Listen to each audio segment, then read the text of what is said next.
And the hits just keep on coming. Dani Carvajal out for a month with a right calf injury. Welcome to The Real Deal, a Real Madrid podcast with me, Jarod Hector, joined by my guy, Loconte. Loconte, what's up? Yo, what's up? You know, we get our asses kicked in El Derby Madrileño. All right, that's what it is. You know, we postmortem all that.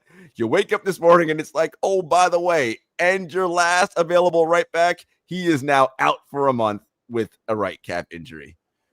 I said, and the hits just keep on coming because that's it. And these aren't positive hits. These are bad. And Loconte, you know, we were having a bunch of different chats in our group chats this morning about the loss and the injury. And, you know, for me, as you know, you've been working with me long enough. I am always about, none of these things are isolated and happen in a vacuum. They are all interconnected. Everything is connected to the other thing. And one problem over here causes 7 problems over here, right? That's just the nature of how things work and its interconnectedness.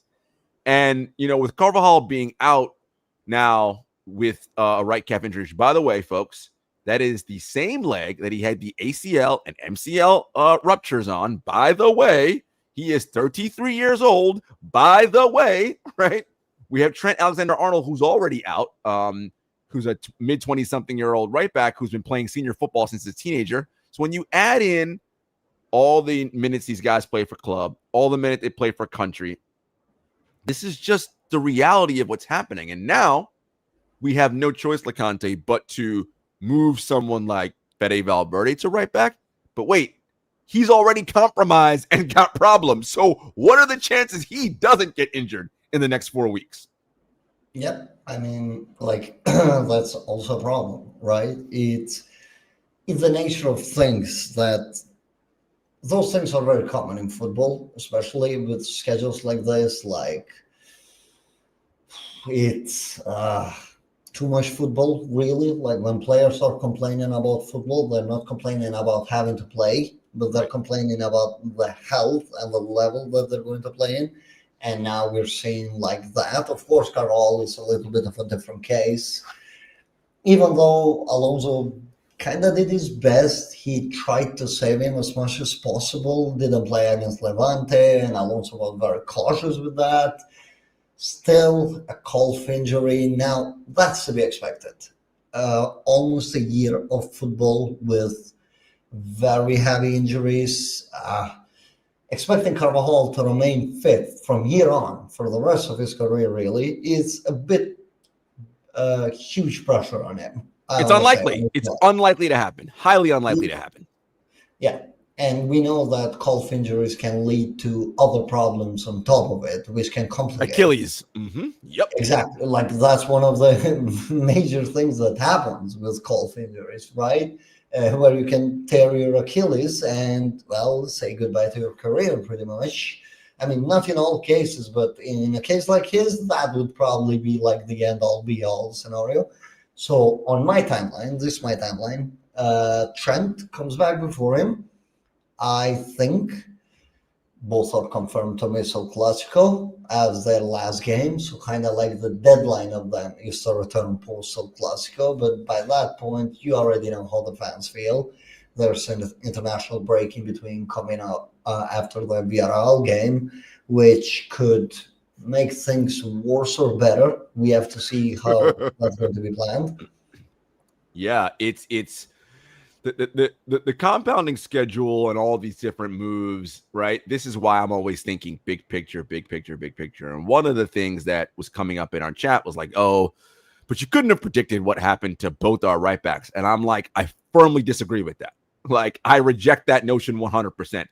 Injuries are a 100% certainty in this sport, in any contact sport. It's the only thing you don't know is who, when, and how long. That's all. But someone or multiple someones will be hurt. Yes. And this is the challenge now. And, you know, you guys, all Real Deal fans, should go back and check out an episode I did with True Hoop founder Henry Abbott, where we talked about injuries and specifics insofar as the thing about injuries is, and this is something I want fans to understand, Loconte. You hear, okay, player X is out for 4 weeks, okay? These timelines you hear, number one, are generally, particularly if there's surgery involved, are timelines set by surgeons, right? Which is, okay, you had the operation on Monday. 30 days later, you should be able to do X. 60 days later, and they follow this kind of calendar. And the smartest people in the world when it comes to performance and these biomechanics, I mentioned P3 numerous times, they reject that way of framing things. It isn't about how many days post-surgery you are. The question is, when are you moving at a point where you are at 100% where you were pre-injury? That is when you know you're good to go. Exactly. How is your body reacting? 3 weeks, these nebulous things. And the reality is, to your point, Loconte, you said it. The injury for Carvajal was so predictable. You missed a whole year on the ACL. You came back and we were forced to use you a lot because we had limited shock of all shocks. Your right leg is compromised because the underlying biomechanical issue that you had clearly has not been fixed. And that, to me, Loconte, going forward, that's where teams, if you want to win in any sport at the highest level, these are things you have to figure out. How do I keep my guys the healthiest and freshest so that at the business end of the season, we're able to win? Whether it's the NFL, whether it's the NBA, it doesn't matter. These seasons now are wars of attrition. Whose best players are healthy, that's who's going to win, period. I would definitely agree with that notion. Like, I'm not one to look at the timeline table that gets shared because it's pretty much like, okay, a doctor says that he should be fit over the next 6 weeks. Mm-hmm. It could be 4 or it could be 8. Mm-hmm. But 6 is kind of like what they're predicting it to be. How his body is reacting to the therapy, basically, is a completely different case. Jude was not expected to be back this soon, but he's back, for example. Yet Camavinga was expected to be back way before, and he took the same timeline as Jude because his body just simply didn't react to the treatment the same way. So all of these things are to be taken into account when we are judging the timelines of return for X player. 2 players can have ACLs, but their bodies aren't going to recover the same way, nor at the same time. So with that being said, though, on this isolated case that I want to call of both right backs injured, the Trent one was an unfortunate one because happens 3 minutes into a game post him having roughly 3 weeks off. So at that time, I said that probably he was really cold, like way too cold of muscles. He pulled his hamstring, which can happen on a game that you're starting over with physical. Timeline is very unfortunate. And we still don't know how it's really going to look like. But as I said earlier, I bank on Trent coming back before Carvajal. At least if we're going to go with the same route out of this, you probably don't rush Carvajal back at any situation at all. You try to preserve him as much as you can. But for the squad building, my rules, or at least the rule of thumb, is you need at least 2 players for each position that are capable of doing the job. I'm not saying there should be a third man, but 2 have to be capable starters, not always like 2 elite. Right. Of course, in our case, we were blessed with Trent and Carvajal, who I would consider 2 elite right backs. It doesn't always need to be a Trent and Carvajal, but at bare minimum, we can take our left flank, which would be Carreras and Fran. As like Fran might not be the best, but he's a usable piece which can be fit into a puzzle like we saw in the Club World Cup, as an example. And I think that's right, Loconte. It is, look, in an ideal world, of course, I would love to have 2 world-class people at every position. But that's just not realistic, right? Yes. You just can't for a variety of reasons. However, whomever you have, to me, should be good enough, to your point, that you're like, okay, if someone's injured, I have no qualms about putting them in. Yes, if Carreras can't play, Fran has things that he cannot do that Carreras can. We know that, right? But do I have enough? Right. Can I tweak it so that whatever his deficiencies aren't exposing us and now we're screwed, right? Like, this is what I want to know. And again, when you're limited by roster size, you can't afford to have people on your roster who are taking up space who don't play. Alaba, Mendy, right? Like, what is the point? If they're not going to play, and I get it, injuries happen, all that, we're trying to move them, whatever. But this is when I say again about how everything's interconnected, right? Poor conditioning, poor team, poor performance management, health, medical, all that, and we keep them on the roster. Okay, but they're just taking up space now. You said it in our chat. I would have liked to sign Konate this summer, right? That would have helped in this scenario, right? If we had Konate, but we didn't for, again, whatever reason. Probably because we already had Alaba and extra people, right? There's a lot of sort of roster oversize and roster fat that we're not using. Look at a player like Brahim, for instance, who I think we both like, but we're not sure what his long-term viability is in the Javi Alonso plan, right? Well, okay, then if it's not the case, then he's just a roster spot that is just being wasted because he's not being played, right? So can that be someone else who you see what I'm saying? We have overlap in some areas and underlap in other areas, and this is causing problems for us, right? And we saw it. We got beat bad yesterday, and when you add the injury on top of that, this is what causes problems for us as a squad going forward. I mean, naturally, yeah. Sometimes you'll have an overlap of profiles. For example, sometimes some players aren't gonna fit in no matter what you do. But it's a very tough place to be for the coach, for the staff, because there's been for people to understand, there's been a complete overhaul. Yep. Like from the medical staff, from the physios to the medical staff. There's been a complete overhaul from the Ancelotti era. Pintus, as it was made clear to me, he's just there as overseeing the operation. His role isn't to prepare the team as it used to be. So Alonso came in with a completely different plan, changes. It's different for the players, but also worth remembering last season was very long. Club World Cup. Well, we spoke on this channel during Club World Cup that it was going to cause this. Like, if it wasn't going to be Trent and Carvajal, it would have been somebody else, because it was inevitable. And it is inevitable that those injuries are going to keep on happening. There's no other choice. There's no preseason to get the players up to gear slowly. There's a reason why no team gives a shit about the result in preseason. They only care about playing competitively without having to care about the result. So that way the players can gear up, their muscles are hot, and they can go on official games, be fully fit. And keep in mind, why Club World Cup makes everything so imbalanced. It's because not every team participated in it. Right. It's only a couple of teams. Right. So a team like Barcelona, for example, are coming into the season with a full preseason. Atleti, while they did participate, they didn't make it past group. They didn't make it past the group stages, even though I sympathize with Atleti a lot more than Barcelona, for example. In this case, they still have more time to kind of reshuffle things and to get their transfers in and everything.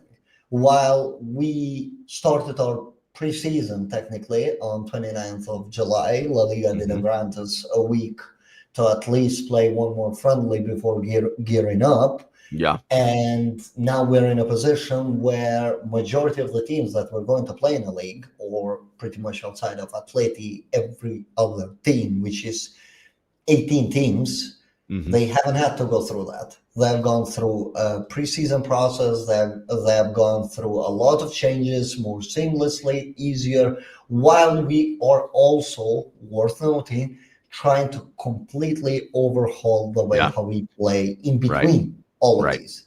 And I think that's the biggest thing to note. I see Cake Eater in here saying it's valid to talk about the lack of preseason, but it's not a big enough issue to make you lose this way. And so, Cake Eater, this is what we're saying. It's not just the lack of preseason. It's not just the lack of preseason. It is the lack of preseason and the fact that we are overhauling every single thing the club does. And it is the fact that the schedule is completely packed. And it is a World Cup year. And we had pre-existing injuries that caused us to not move off of players we should have, right? Everything is related to everything else. I don't have a chart to tell you this was 5%, this was 20%. I don't know how much each thing works, but all of there's a saying from a famous TV show, The Wire, that Lester Freeman said, all the pieces matter, right? All of it matters and has to do with why things are happening the way they are. And so one quote of Jurgen Klopp really shaped the way how I watch football, right? I don't remember which goal it was, but it was a poor goal that they conceded, and he gets asked about it, and his answer is, well, there's never one player at fault for a goal conceded. There are 4 players at minimum and probably 11. It's the way how the whole squad reacts to certain actions, which leads to certain things happening on a field. And I think that quote is relevant here because it's not just the preseason. It's changing of the system. It's new transfers. It's a young squad overall. It's the fact that not every player has fully settled in, as we can see.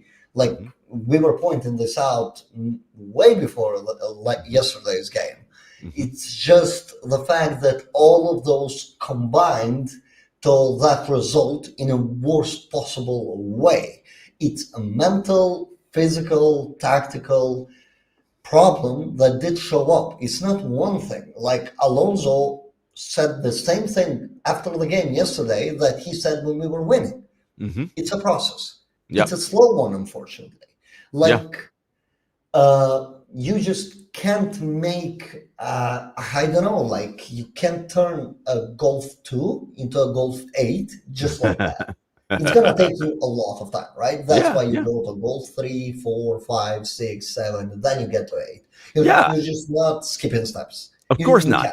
You can't skip steps. It's a process. And I think, again, you know, to stay on the injury front before we talk briefly about yesterday's game, now, again, so with Rudiger going down to the center back position, right? Again, Rudiger is someone who came back from injury too soon, right? Because clearly the underlying issue he was having did not get fixed, right? In terms of his biomechanical movement, he's out. So what happened then? It forces us to over-rely on Dean House and Eder Militao.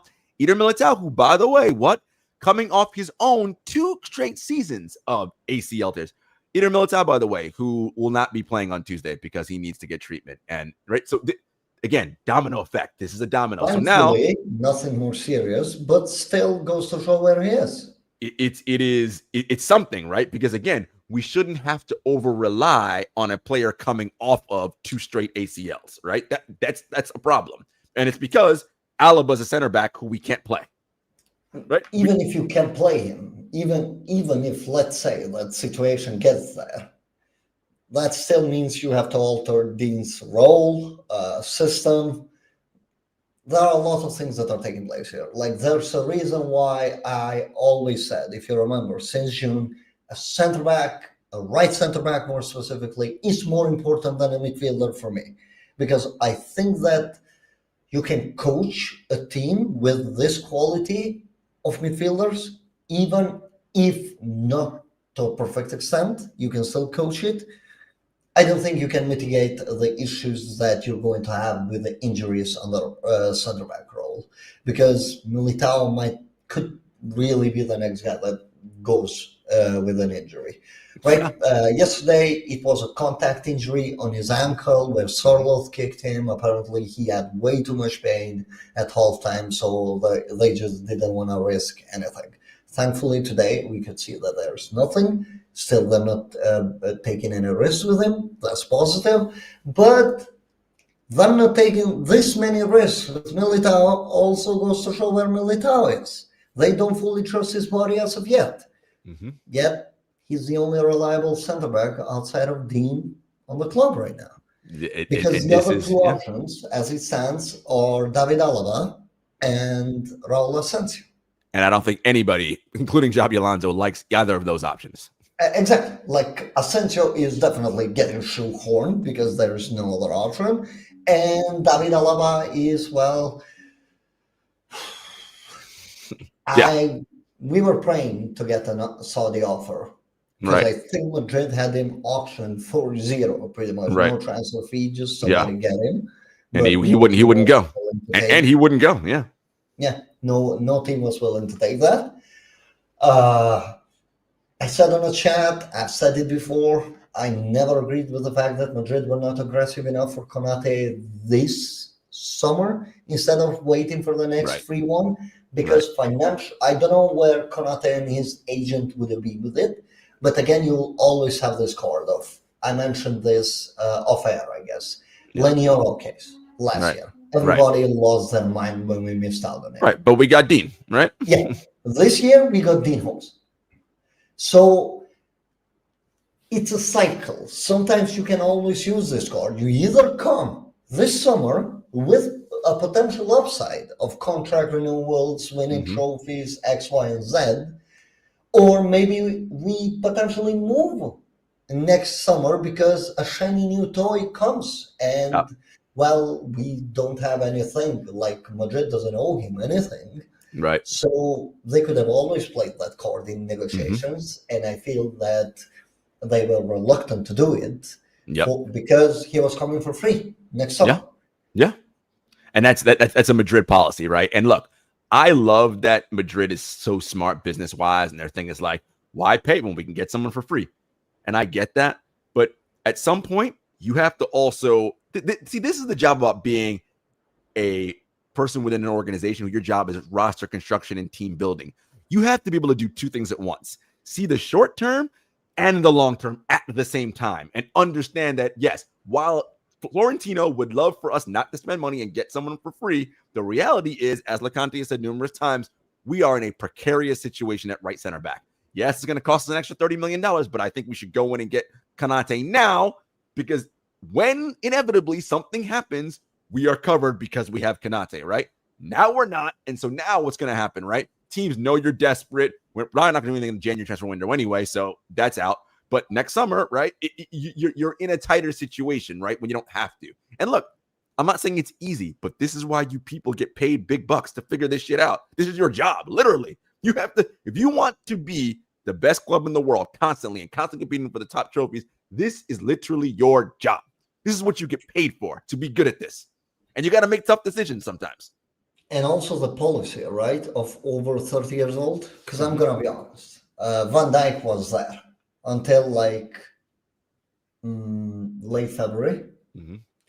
And he was eligible to negotiate with any team post the moment when 1st of January hit. Van Dijk is best center back in the world. No question, right?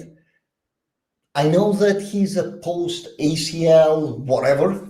He's still elite. The fact that there is not a single call made to even inquire if he would be open for the move is really annoying me. Always annoying me.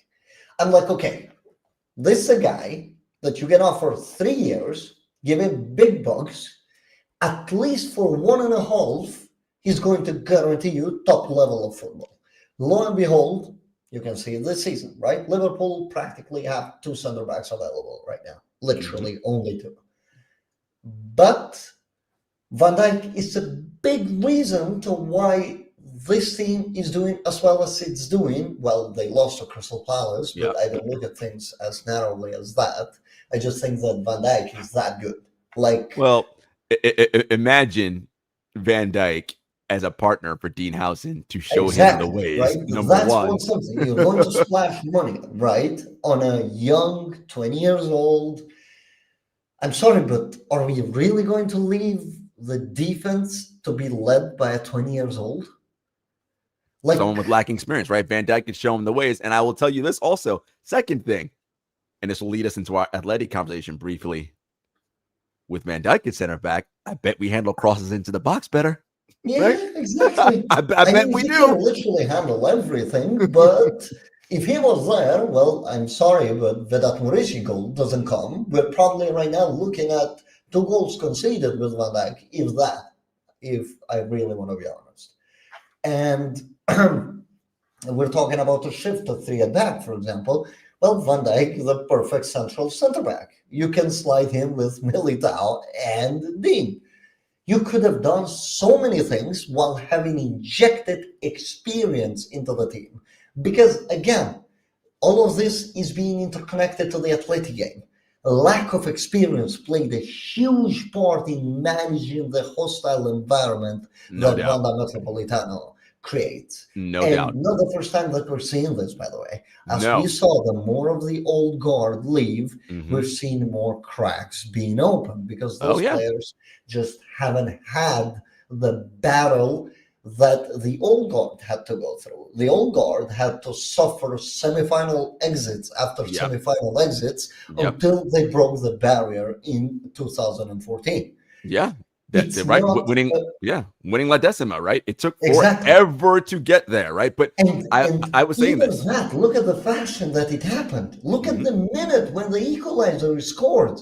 Mm-hmm. Like they had to work so much to get there. And that was a team that potentially has the greatest player of all time, or one of the greatest players of all time, that was getting bounced of the Correct. Champions League, Correct. struggling in a league, keeping that inferior mentality throughout the league and constantly shifting blame and never taking responsibility while having a guy that's scoring 60 goals per season. Oh, man. Yeah. Listen, This is the growing pains. Yes. And guess what? We're back there. We certainly are. For the fans.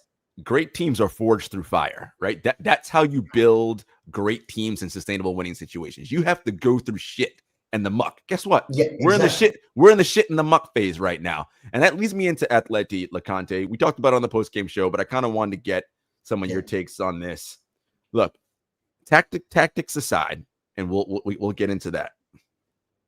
It is El Derby Madrileño. At some point, whether it's tactics or what have you, your competitive level in a match like that has to match your opponent, and in most cases, exceed it. Forget about the tactics. They didn't even match their competition level. So from the beginning, we were already at a deficit. I'm like, what? There's a loose ball. What? Go get it. Do you? Sometimes, Loconte, you have to want the ball more than your man does. It's that simple. And a lot of times yesterday, we didn't do it. Watching that game back makes it even harder because at the moment you're kind of feeling the players there. It's the you miss out on a lot of things, but it's that duels being lost. It's lack of focus. It's the fear really of the stadium, of the noise behind them. All of these accumulated to players breaking down. I made a tweet last night. I said, this is 50% on the coach and 50% on the players.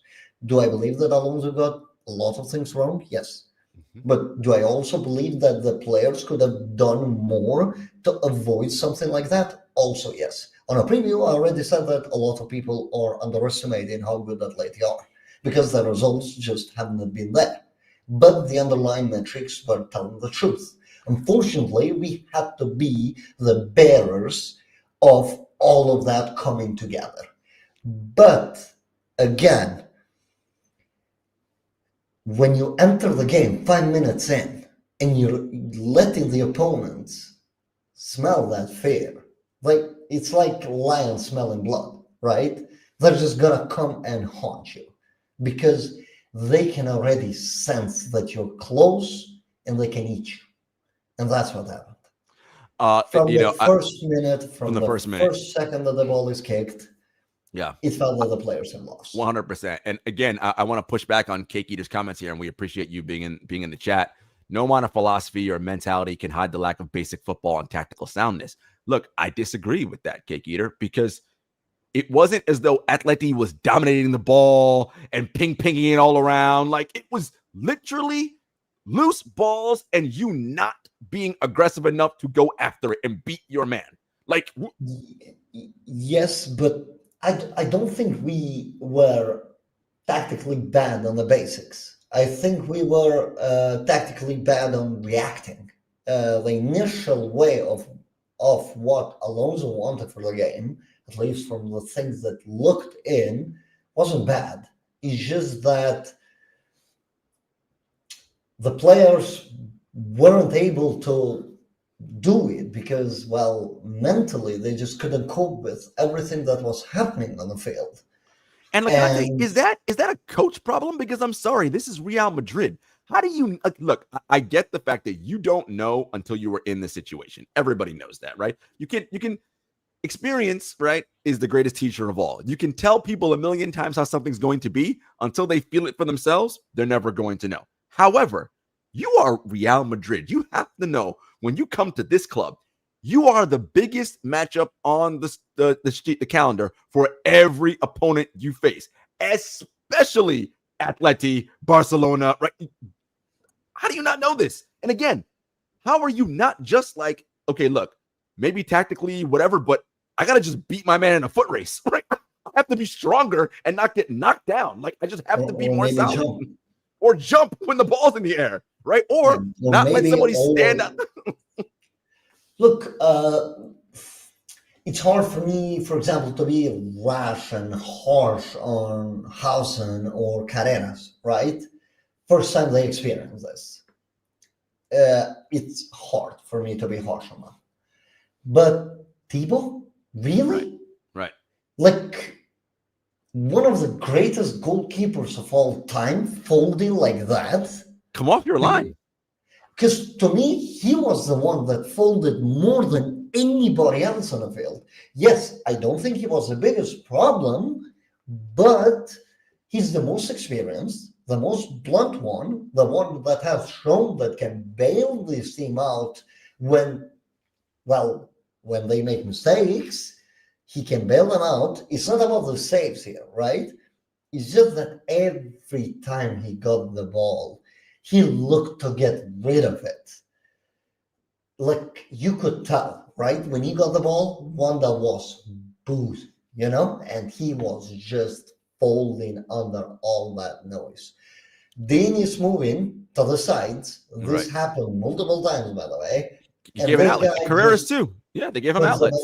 Carreras and Dean were doing their best, at least on the ball, because the whole point of us playing Atleti, the way how we wanted to do, was to trap them, attack the right side as much as possible. That's why we even went without a winger on the right side, because we wanted to trap them on deeper areas to release Mbappe, which, by the way, we were able to do that and utilize it when they decided that, okay, we're not chickens here. We can actually recycle for more than 2 seconds. And a lot of it started with a goalkeeper. A lot of it. Like Thibaut had a stat, I was looking at it. He had 13 long balls. Like you would think that we have Joselu pinning their 13 long balls. Yeah. And he completed 17 out of 31 passes. Look, I'm not expecting out of Thibaut to be even looming on a ball. Even Lunin. I'm not setting a higher bar. Lunin is excellent on a ball, by the way. Even with Ancelotti, he did show that he has that quality to needle those passes to get rid of the pressure. I'm not expecting Thibaut to be that. I'm just expecting composure. When a player moves that much to give you the biggest comfort to pass the ball, and you still refuse to do that, and you're the most experienced and quote-unquote the leader of the team, folding like that, well, I'm sorry. But some sort of responsibility has to go there. It just has to. Carvajal losing his head on that attack when he pretty much pushed Nico Gonzalez, right? Because he was getting hacked and he got so annoyed to the point where we missed out on a corner because he wanted to shove Nico for one or another reason. Atleti started the match as anybody knew this on the front foot. Everyone said this, right? We all were like, we got to weather the first 15, 20 minutes when they try to score a goal early, right? We all knew this. Everyone knew this is what to expect. And again, the disappointing nature in which they reacted to that. Again, Xabi Alonso, much smarter than us when it comes to football. I'm sure he told them that was going to happen in the first 20 minutes. And yet, for whatever reason, they did not respond collectively and react well to it. I don't know why. Whether it was scared. And again, it's probably a multitude of reasons. I will say this. I thought for his first derby at the Metropolitano, I thought Arda Guler equipped himself pretty well. Penalty notwithstanding. I was like, look, he doesn't look afraid. He doesn't look overawed by the moment, right? He's competing. And I just feel like we didn't have enough high quality competitiveness from every player on the squad. And, if the players did show half of Arda's heart yesterday, we would be having a completely different talk today. Like, this is all what I'm saying. Like, there was that action, right? It's a small one where he pushes Sirloth out of the ball, right? Mm-hmm. A huge dude, by the way. Huge. And Arda just gets the ball away and gets him out of the way. That's what, sometimes you got to just do that. You have to just fight sometimes. Just fight. The authority, right? We always spoke about a Ramos, like, like a player, like, or maybe somebody with the composure and calmness of Benzema. We're 2-0 down at Anfield, and then you just have Benzema just going like, just calm down. 5-2 end result. You needed that. Like, you lacked that, and this why I'm finger pointing at the more experienced players, right? Players that have gone through. That's why I nitpick like Courtois or Carvajal, because I expect them to behave differently in a situation like that. As they should. A player like Arda making a mistake on that penalty, right? Do I think that Alonso needs to have a sit down with Arda and those mistakes? Yes. Because you want to get them out of your system. Correct. You don't want but I'm not going to kill him for that. I'm not going to kill him for that. Exactly, right? You just sit down, you show him the film, and you go like, okay, in this situation, this is not what you do, because this is what you did. You probably should try and phase those out of your game slowly. You don't rush him. You don't want to take his confidence away. You want this player, but 6 months from now, when we enter March and April and season is on the line, Arda is out there taking responsibility, having completely removed those problems. Players make mistakes, like how many goals has Sergio Ramos given away, or how many penalties, or how many red cards, right? Every players make mistakes. Experienced players, young players, it doesn't matter. Ramos missed a league-winning penalty against Valencia, for example. Like, are we gonna crucify him and take away everything that he's done for us? Shit happens. No. It happens. It happened to the best of us. We have seen Benzema miss 2 penalties against Osasuna in the same game. That was the Ballon d'Or winner, Benzema. Those things do happen to players. They're humans, ultimately, after all. But I do believe that bad results kind of became the norm this year, right? PSG won, Arsenal games, Barcelona games. It's a bit too many. And I think that's right. That's right, Loconte. And I think for me, that mentality at those matches, something has to shift within this club. And look, I'm not saying tactically and all of what Xabi wants to do is going to be perfect. That's not what I'm asking for. But when you step onto the pitch for those matches, you got to meet the moment, right? And this calendar year, 2025. So mostly under Carlo, but now the first game, 2 games under Xabi, the Atleti game in the Club World Cup, and this game yesterday. They have not met the moment. They have not risen to the occasion. Again, if you lose 4-3, but you're competing, I'll be upset, but I'm not going to kill you. But the way in which it was just like, oh well, and everybody just no, like that. And he has to find a way to get that mentality out of this squad. And I don't know if it's we got to wait till the young players mature. We got to get some, I don't know what it is, but that kind of laissez-faire, like, oh, well, we suck to get in a big game. We got to get that shit out of this team because it's bad. It's real bad. You need results. That's the reality, right?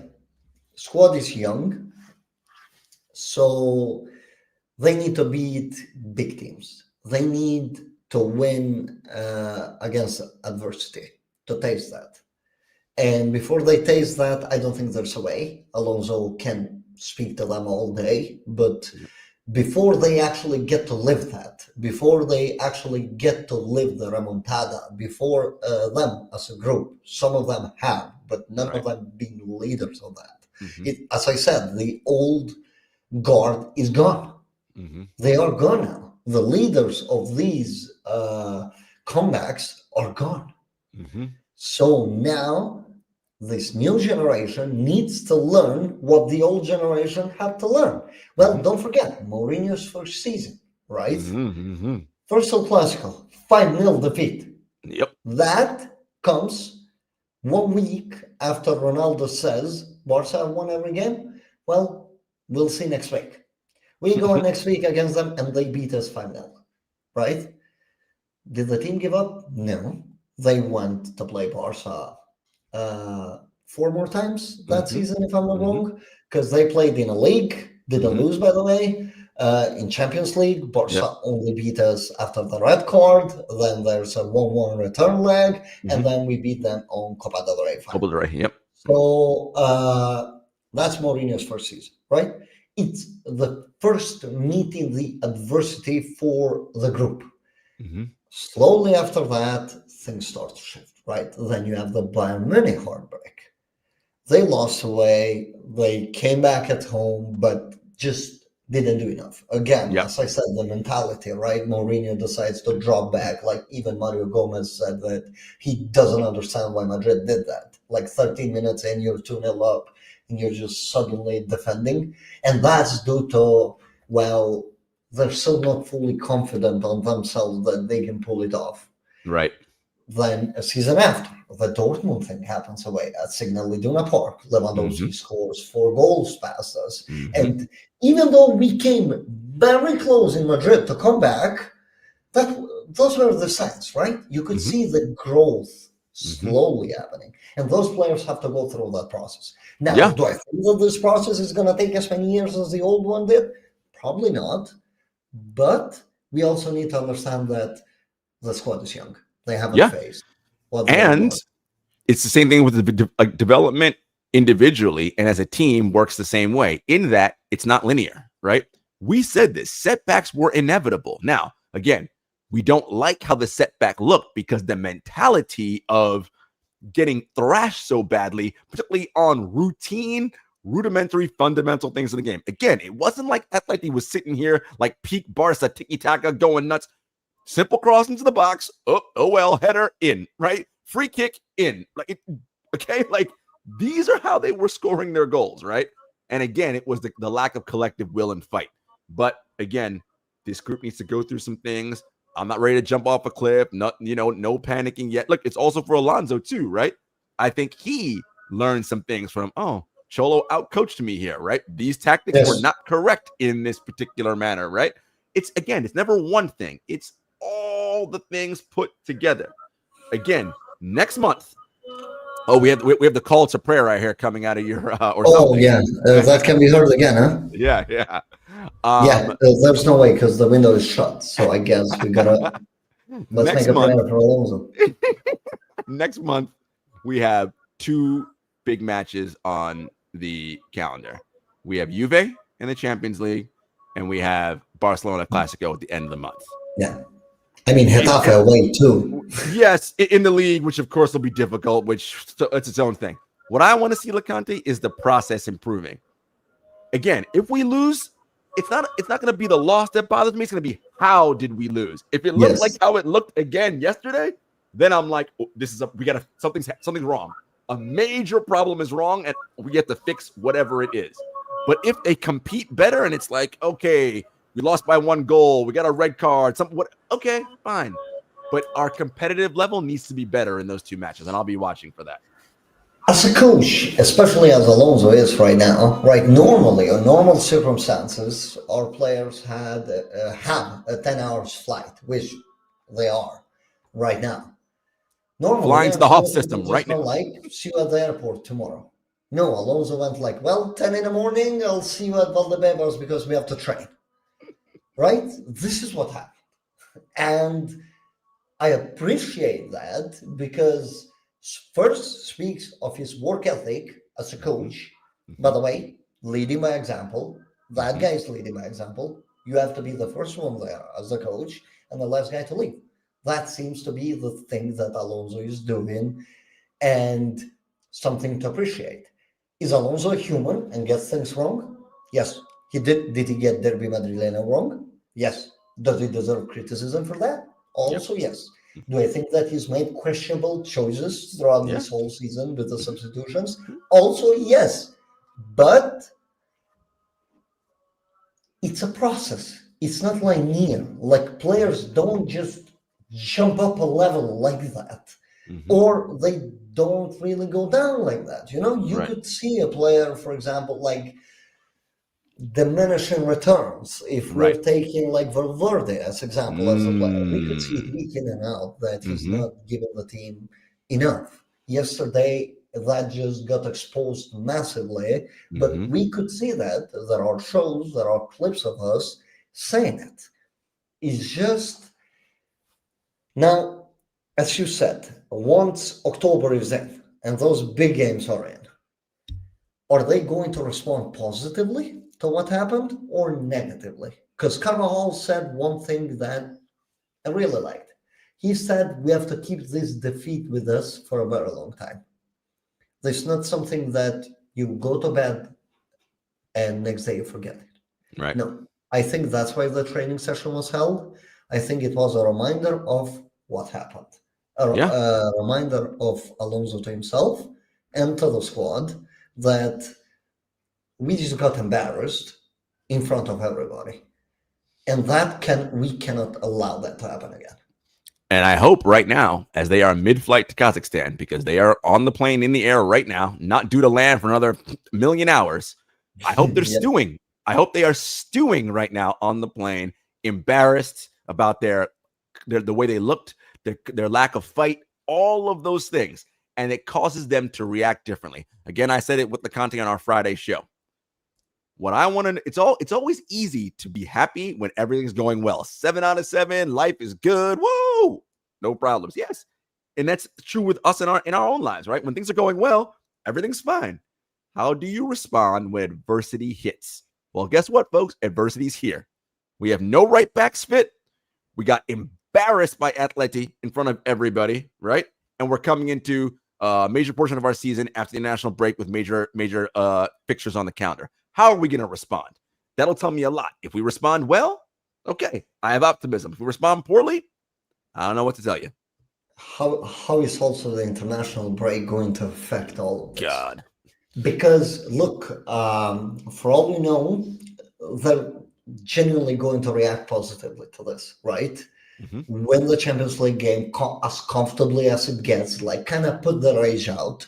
Then they play Villarreal, who are very tough match, Very good, but a winnable one.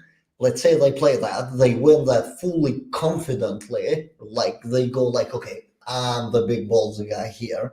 We see that team.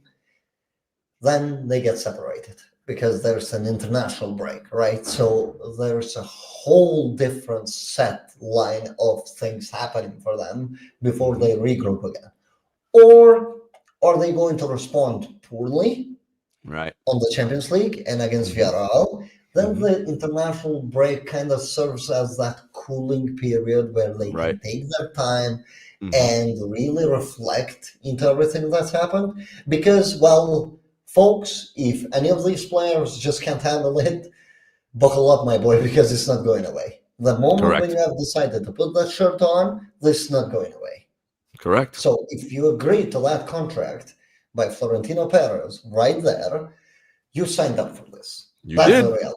You did. And if you can't handle it, then guess what? You got to go someplace else, my friends. Exactly. Like, because just it ain't going to get easier. Because this club has been built upon this, right? Facing and beating adversity. It's built upon this. Like, we're not built into some football heritage that Barcelona wants to speak, right? Like, we're not Messi included. Johan Cruyff, right? Like, we're not built on that. We never speak about it. But do you know what we sing on minute 7 on Santiago Bernabeu? Juanito's name. Yep. That's the name. We have had legendary number 7s throughout our history, but that guy's name gets sung because that guy defined what Real Madrid was as a club. And this is something for the players to understand. They have responsibilities. I'm not here I hate this pocket watching thing, right? That gets done where they go like, oh, ex-players making 15 million, therefore this and that. Look, ultimately they worked their asses off, got lucky in a sense, whatever, right? Money's money. I'm not paying that. That's the Mhm. reality. It's not coming from my pocket, but I'm Correct. supporting the team, so I expect the players, when they are on those 90 minutes on the field, I Hmm. expect them to play as Real Madrid players, which Yep. I didn't see yesterday, right? Correct. Yep. Other than Orta, Hmm. no player, Yeah, no player, I agree. I agree. no And player. look, that is all we ask as fans, right? Like we're realistic. We don't expect you to win every game, but we expect you to compete every game. And that lack Exactly. of Just competition, compete. Like unacceptable. Alonso said, Yeah, the biggest problem was we didn't were compete. not competitive. Like, look, it's completely fine for Alonso to be outcoached by Simeone, right? Right. Hmm. Simeone coached Atleti while Alonso was a Madrid player. Like, Correct. Correct. Alonso was a Madrid player on that Champions League final. Correct. I know that he didn't play, but Right. he But he was a was, Madrid yes, member of the player squad. by Yeah. technicalities. So that's fine to happen, right? It's fine to happen. We're not talking about your ordinary coach. I don't see Cholo as that. It's fine. I just want to know that these You're going to players, compete. this coach, they're gonna have that drive to get on the office. Like, you know what I would have loved to have known? If those players last night after the game felt that, okay, I want to go to the training session and ensure that this doesn't happen. Yeah, Or did I'd those love to know players, that. or did those players go like, whew, finally that's over? Well, You know, because let's those hope that's are, not the let's hope that's not how they felt, because if it is, you know, we're like, in trouble. but these are the things, right? Because Yeah. it's like, did they feel the drive to go to the training ground and actually show that they're worth way more than they did show in that game? Yeah. Or were they like, finally, this game is over, I'm probably not going to see this stadium for the remainder of the Yeah. season. And Yeah. when we play Atleti again, it's going to be at home. Or Yeah. Yeah. technically, it's going to be in Saudi, but Yeah. Yep. uh, there are different ways. Psychology plays a huge part, right? Of We course. even spoke on Friday's show. Ancelotti is not as successful as he is as a coach because he's Ancelotti, right? Right. We spoke about Hmm. Ancelotti being a very rigorous coach early on in his career, and Hmm. he understanding that, yeah, that's not gonna fly, so he just Right. let things loose, maybe a bit too much on Yeah. the In some tail end areas. of his Yep. career, Hmm. but he was so successful because he was so human with his Hmm. players, Hmm. because he Hmm. was able to psychologically impact the players to keep them motivated, hungry to win, and that's why he's coached so many Ballon d'Ors in his career. And that's why I've said numerous times, tacticos are just one part of that One job. part. One part. There Bro, is so much more than that. Listen, folks, we're so glad you joined us today. Please like the video, subscribe, comment, share it with your friends. We'll be back on Tuesday after the Kairat game in Kazakhstan with the post game. Again, you can find us on all social media platforms. Until next time, he's Loconte. I'm Jarod. See you guys later. Take care. thank you, guys. Bye.